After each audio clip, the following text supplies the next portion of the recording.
আবারও ফিরে এসেছি আরও একটা অসাধারণ রেসিপি নিয়ে।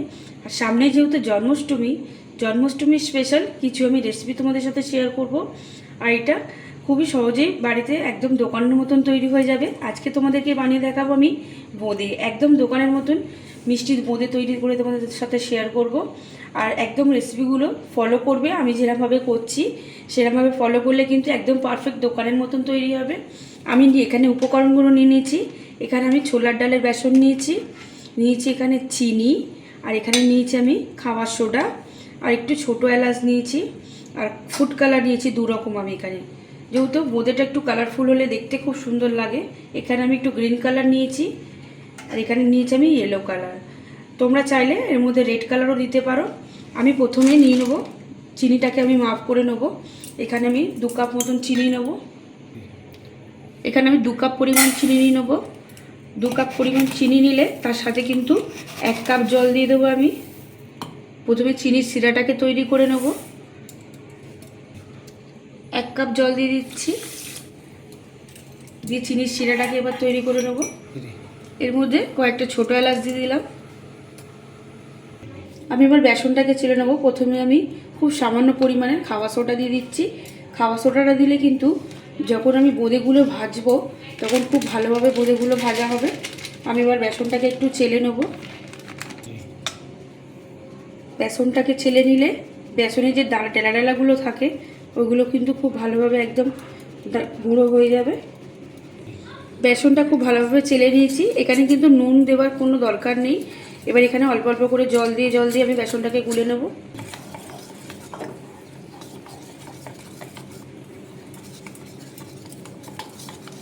খুব ভালোভাবে কিন্তু বেসনটাকে গুলতে হবে, যাতে একটু দানা ভাব থাকে বেসনের মধ্যে। খুব ভালোভাবে কিন্তু বেসনটাকে ফেটানো হয়ে গেছে। আর এদিকে চিনির শিরাটাও একদম তৈরি হয়ে গেছে। চিনির শিরাটা কিন্তু হালকা একটু চিট ভাব দেখতে হবে, এরকম চিট ভাবটা দেখতে হবে। খুব সুন্দর একটা চিট ভাব চলে এসেছে। আমি এবার চিনির শিরাটাকে নামিয়ে নেব। এবার এর থেকে বেসন কিছুটা আমি আলাদা বাটিতে একটা ঢেলে নেবো, যেহেতু আমি 2 রকম কালারের করব ওই জন্য অল্প অল্প কিছুটা আমি বেসন ঢেলে নিলাম অন্য একটা পাত্রে। এখানে 1 চামচ মতো আমি ফুড কালার, সবুজ ফুড কালারটা দিয়ে দিলাম। দিয়ে বেসনের সাথে ভালোভাবে এটাকে মিক্স করে দেবো। এবার এর সাথে একটু সামান্য পরিমাণে ইয়েলো কালার দিয়ে দিলাম।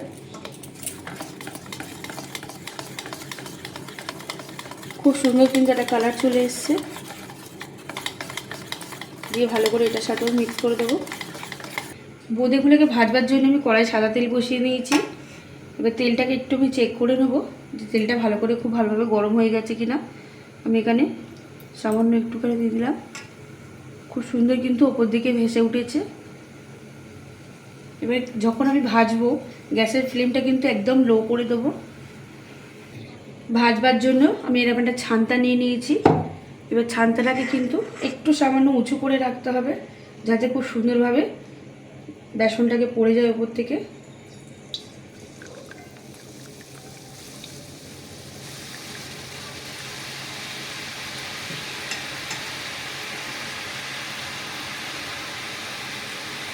ঝাঁকানোর কিন্তু কোনো দরকারই নেই, একদম ওপর থেকে একটু উঁচু করে রাখলে কিন্তু খুব সুন্দরভাবে পড়বে।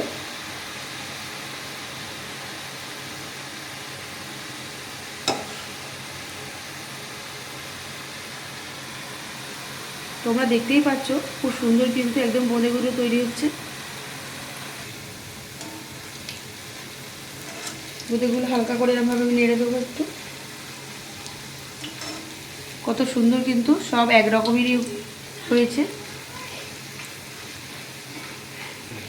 বোঁদে কিন্তু ভাজা হয়ে গেছে। আমি এগুলোকে তুলে নেবো।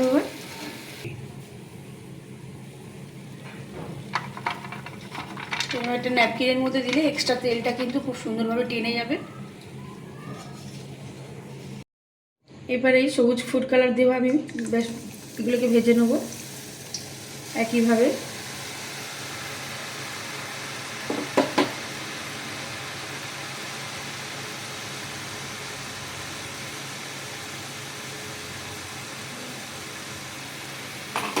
আর এটা কিন্তু একবারে ভাজবে না কেউ, একটু অল্প অল্প করে দিয়ে ভাজতে হবে।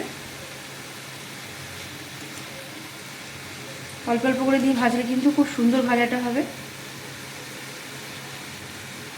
খুব সুন্দরভাবে কিন্তু বোঁদেগুলো একদম ভাজা হয়ে গেছে, আর দেখতে কিন্তু খুব কালারফুল লাগছে। এর সাথে কিন্তু রেড কালারটা দিলেও অসাধারণ লাগতো।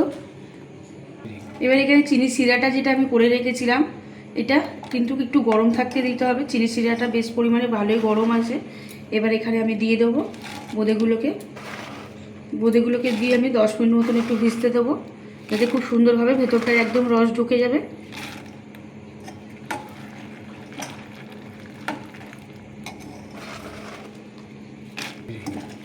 একটু ওপর নিচ করে দিতে হবে যাতে সবগুলোভাবে খুব সুন্দরভাবে রস ঢোকে।